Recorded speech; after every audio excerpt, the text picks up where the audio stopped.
What's up, guys? It's M back again with another video. Hopefully, you guys are having a good one. I got another video from Vlad TV interviewing Dr. Stephen Greer. This one basically is part 16, where he's talking about how humans and aliens are able to communicate with each other. If you guys are new to the channel, make sure you subscribe, leave a like or a comment down below. Let me know how you guys are feeling about these videos I'm popping out and pushing towards you, pushing out towards you guys. If you'd like to see anything else, feel free to leave a comment down below. Tell me some of the videos you'd like me to react to it. And then if it's something interesting, I find that it would be something good for the channel, I'll make sure I push it out towards you guys. But anyways, guys, let's get into the video. Waste no time. Here we go.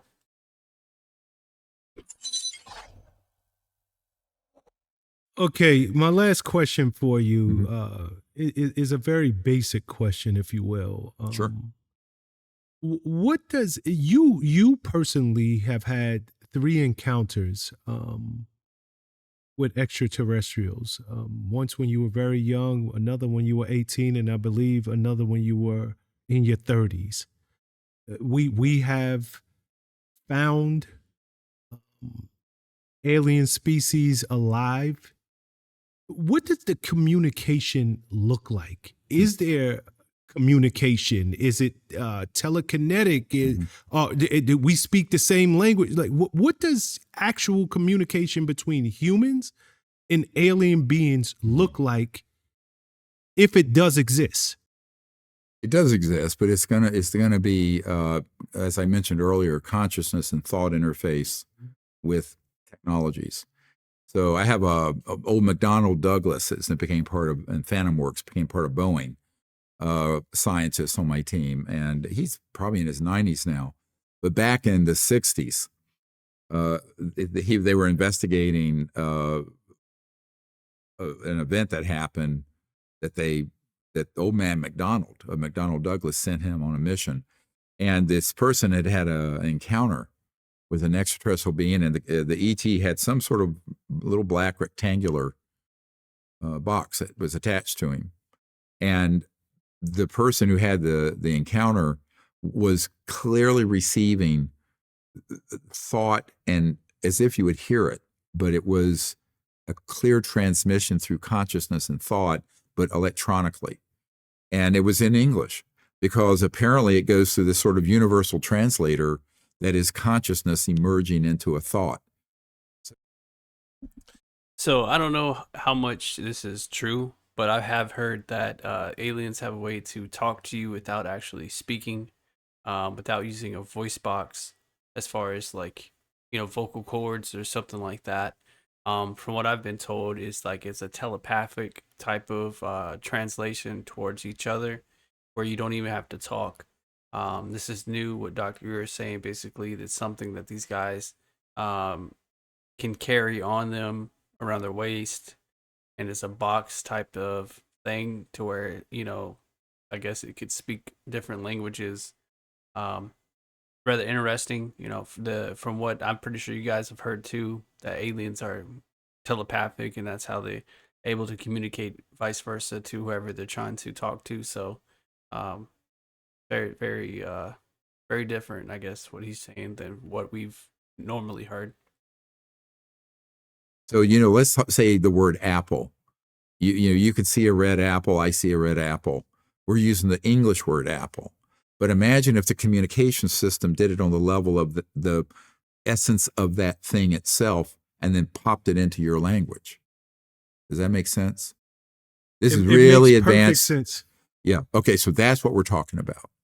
So it's that sort of technological interface with thought and consciousness. So I called this, in 1991, I wrote a series of papers. One of them talked about consciousness-assisted technologies, where you assist the technology with your own conscious and thought.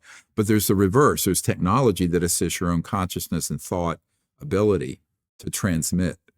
So I call it TAC and CAT. But those are very much at the core of interstellar civilizations, because they're not going to communicate at the speed of light. I mean, imagine if you're from the Andromeda galaxy, and our advanced CE5 contact team, If you look at the movie Close Encounters of the Fifth Kind, you can see it anywhere for free now, and it shows the picture of this ET from the Andromeda galaxy right outside our circle, and where we're out in the desert Joshua Tree, and it's there floating in the desert, waving. Now, that being, from Andromeda, that's a galaxy 2.5 million light years from here. At the speed of light, it would take you 2.5 million years to get there. That's covering 186,000 miles every second for 2.5 million years, right? That's the distance. The light year is a measure of distance. That's how far, but that's how long it would take in time at the speed of light. Forget a rocket. So we know that these civilizations have to have developed technologies that go beyond the speed of light, both for transportation and communication. So that's. So basically, he says if he sees like these aliens or extraterrestrials can have a picture of a different species, humanoid or extraterrestrial, and they have the technology that's so far advanced to where like they can turn it to a certain picture or to a certain planet or wherever their language would be, and they're able to communicate just by you know turning it towards whatever species or I guess alien or humanoid that you know on that machine or whatever that belt that they're using.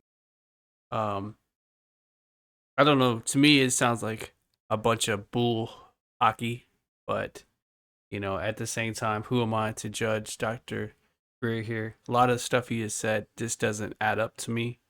Um, I'm not saying I don't believe everything he's saying. I'm just saying some of the stuff, like for instance, being a secret protection, having offered $2 billion and all this, all these different things. If you haven't watched my last video on Mr. Stephen Greer here, he was offered. Well, he says he was offered $2 billion and also secret protection, like I guess like a president would be, because of all the knowledge he's known, and then he's had people that's died over time. I'm not saying that isn't true.